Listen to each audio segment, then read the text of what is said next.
Now, ladies and gentlemen, I just want to start off with a few Instagram posts by the one and only Curtis Jackson. But then, you know what I'm saying? I was like, damn. As the first post, interestingly, has a picture of 50 Cent's interview, and he's showing all 32. Right? His smile couldn't be bigger if he tried. All right, and basically, the caption of this picture says, "Finding out 50 Cent agreed to do an interview with ABC News station only because it's one of the few stations they're allowed to watch in prison." You guys, see, that's the problem. And that's not it, ladies and gentlemen.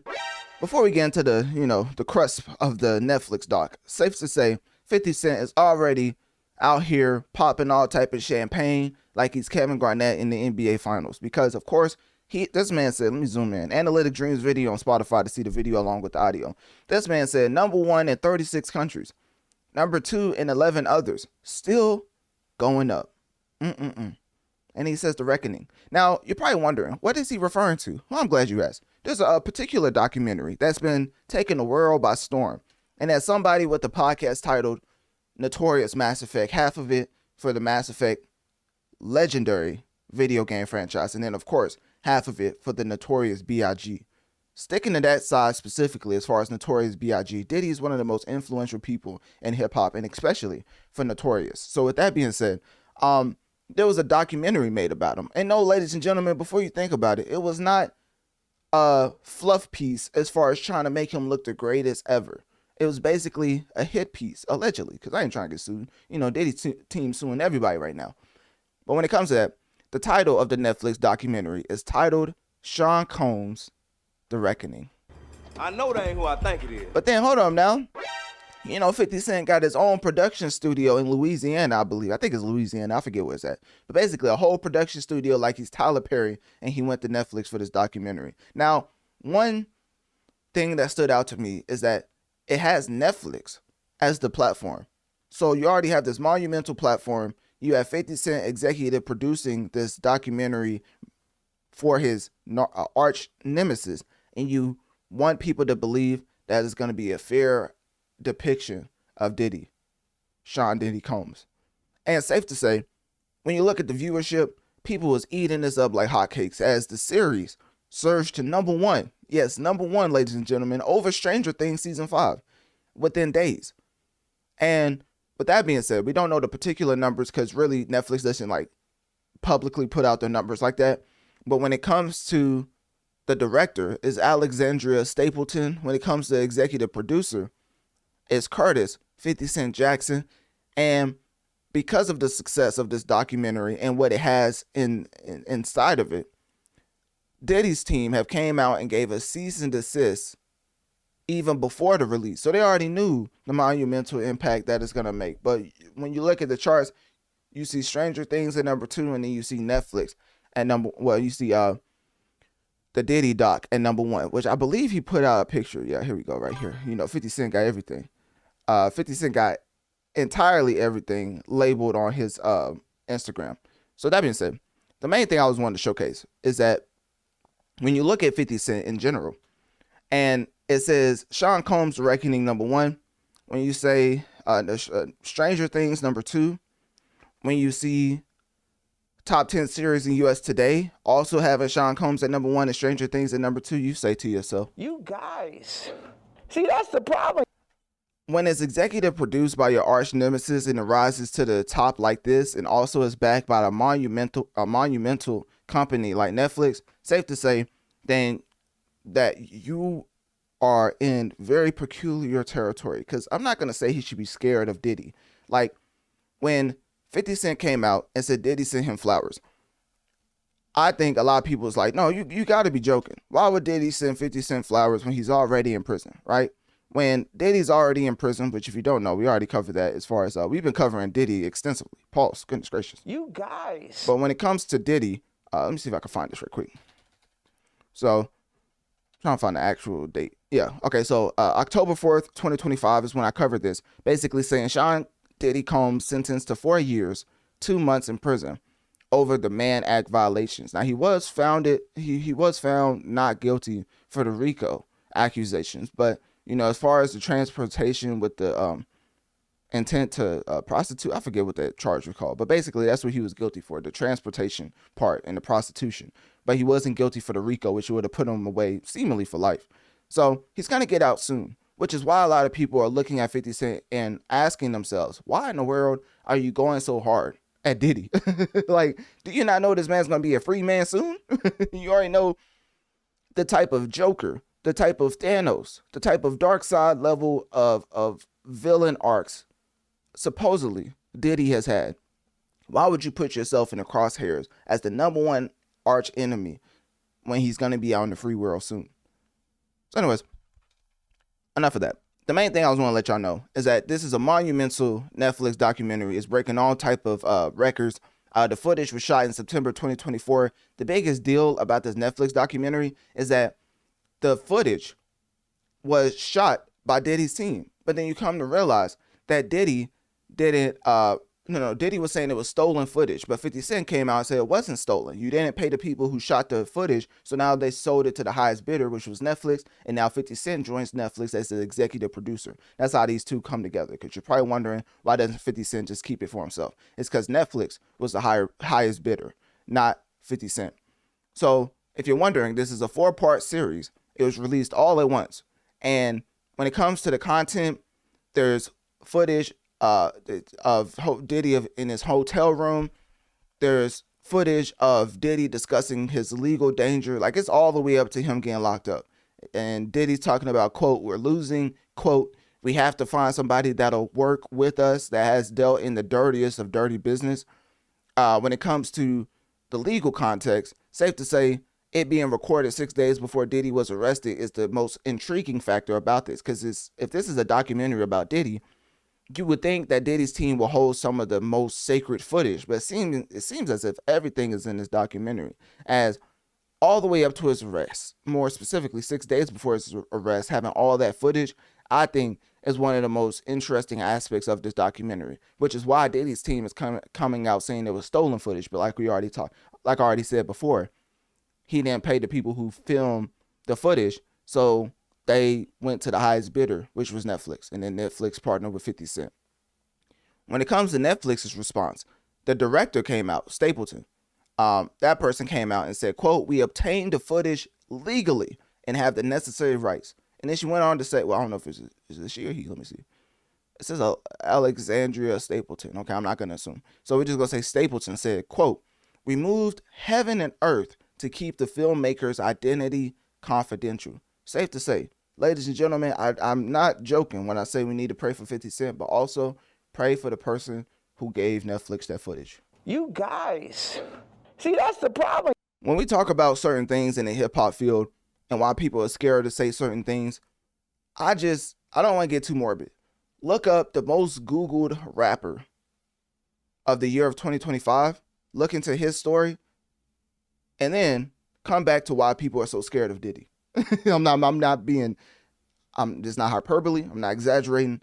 There's a reason why people are scared of Diddy, right? So when it comes to Netflix, to Variety, they basically, cemented once again that the footage was legally obtained. No one was paid to appear. And the documentary is, quote, not a hit piece. So now when you look at the industry insiders as far as this particular documentary, you have Roger Bonds, which was the former Bad Boy Security. You have Kirk Burrowes, which is the industry exec. You have Wayne Barrow, I think that's how you say it. That's Notorious B.I.G.'s estate manager. And all of these people are saying very interesting things throughout this documentary. For Roger Bonds, he came out and said that Diddy hired 40 videographers 24 hours a day, often didn't pay them, leaving footage ownership in limbo, right?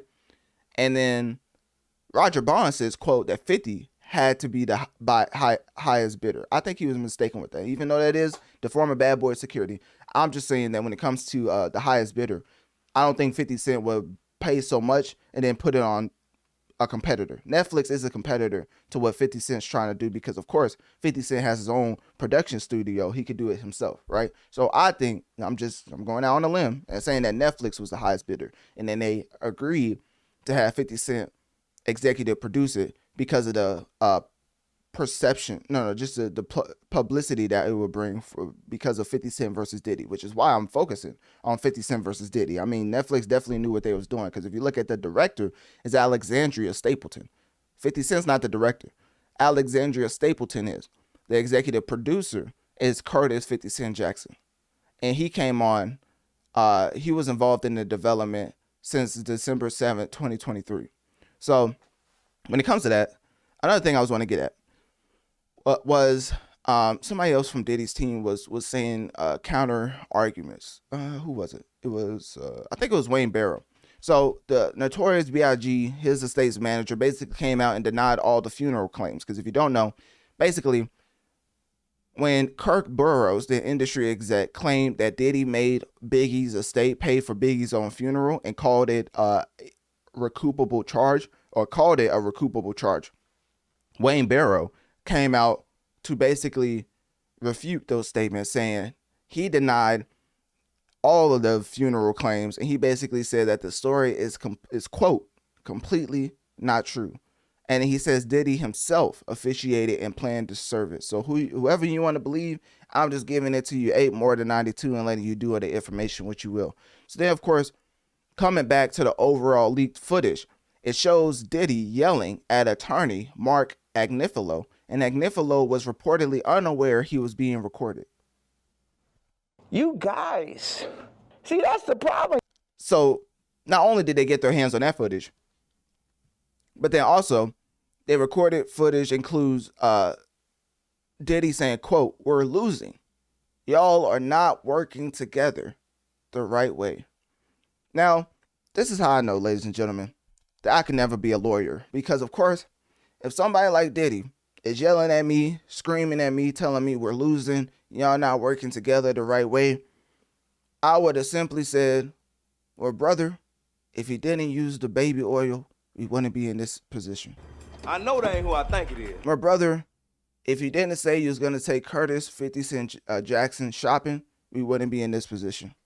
I know that ain't who I think. And then, of course, brother, if you kept your hands off women, we especially wouldn't be in this position. You guys, see, that's the problem. So that's how I know I can never be a lawyer, because Mark Agnifilo was taking all that and still being the greatest lawyer you could imagine for Diddy. Because once again, he was found not guilty for the racketeering charge. So if you look at it, he was acquitted on racketeering and sex trafficking charges that could have meant life, right? With 1 year already served, about 3 years remaining, plus a $500,000 fine and 5 years of supervised release. Basically, Sean Diddy Combs is still in prison for violating the Mann Act, which is transporting individuals across state lines for prostitution. So as far as all the counts that was serious, he was found not guilty, but he was found guilty for the Mann Act for transporting individuals across state lines for prostitution, which is why some could say that Mark Agnifilo did a fantastic job, which is why I say I can never be a lawyer, because imagine doing that much of a phenomenal job and the baby Oreo man is out here still yelling at you. So I know what y'all thinking. In the midst of all that information, what does Ja Rule think in a time like this? But then, you know what I'm saying? I was like, damn, look at the state of hip hop. Like, what's going on? And safe to say, he must have heard you, because he came out and basically said, Curtis 50 Cent Jackson is a dry snitch. And he said, quote, 50 Cent is a cancer to the culture. I know that ain't who I think it is. Ja Rule saw this Diddy documentary, and when he looked at the executive producer credits, he said to himself, I know that ain't who I think it is. And basically, when he came out again to talk about 50 Cent, he said 50 Cent doesn't care about victims, only revenge. And he told 50 Cent, due to the profitability, the popularity of this Diddy documentary, he told Curtis 50 Cent Jackson, you should donate the domestic violence, you should donate the profits to domestic violence charities. Now, I'm not a better man, and I can't predict the future, but I'm pretty sure 50 Cent looked at this and said to himself, Whoop-de-doo. Everything Ja Rule was saying, which is really on point, honestly, 50 Cent responded with, Whoop-de-doo. Now, that's just me assuming, right? That's not an official statement, but at the end of the day, 50 Cent could care less what Ja Rule has to think. You already know the history goes all the way back to 2013, I believe. So No, not 2013. It goes all the way back, way, like 25 years, I believe. What's that, like 2000? Yeah, goodness gracious, these gentlemen are dinosaurs. Anyways, the big picture takeaway is basically when you look at 50 Cent executive producing, I think this added another layer of popularity than it otherwise wouldn't have had if he wasn't the executive producer and if they just kept the director as the main mascot of Alexandria Stapleton, if they just kept that director as the main mascot. But putting 50 Cent as the mascot makes this documentary 10 times more popular because one is beef. You already know how hip hop has been in the year of 2025. Safe to say, Size 7, White Tank Top versus Aubrey Karen was one of the greatest Avenger-like endgame moments in hip hop. But safe to say, it was actually an endgame moment because now you look at my report as far as when I first talked about this, and on October 31st, 2025, and I said there's been no rap songs in the Billboard Top 40 for the first time in 35 years. Safe to say, people love drama. When Size 7 and Aubrey Karen was going back and forth, they were percolating in the top 20. And now, it seems like nobody cares about hip-hop because the endgame event has already happened. And this is seemingly the same thing. This is the type of anticipation, the type of buildup that's leading to another Avengers Endgame type of event. Because I don't think Diddy and 50 Cent are going to get in a rap back and forth. But the back and forth as far as publicly, as far as media games, is so intriguing that it could bring back the interest. And not could. As you can look at the numbers, it did bring it back. Everybody's watching this documentary. Everybody and their mama is watching this Diddy documentary. So, and that's not to say the quality has been bad in hip hop. That's not, when I cover the charts, which is what I do as far as notoriously the gaming and music IPs that notoriously affect the masses. Basically, if you sell a lot, it does not mean you make high quality, and if you don't sell a lot, it does not mean you're making the most egregious thing possible. The two don't correlate. So whenever covering the charts, I do that to gauge consumption amongst the superstars. But essentially speaking, there's been a plethora of quality hip hop albums, whether it's JID, whether it's Wale, whether it's the Clips, whether it's Russ. I know I'm gonna get a lot of flack for that one. Whether it's I could keep who else? Basically, I could keep going. Right? There's a lot of albums that don't get the shine that it deserves via its quality. So, anyways, the reason why I say all that is because the eyes are right back on hip hop, but I think it's for all the wrong reasons. As we already know that Diddy is a monster, but really this documentary puts it into a light that we never knew before with so much unseen footage leading up into his arrest. So, with that being said, that's all I have to say about this.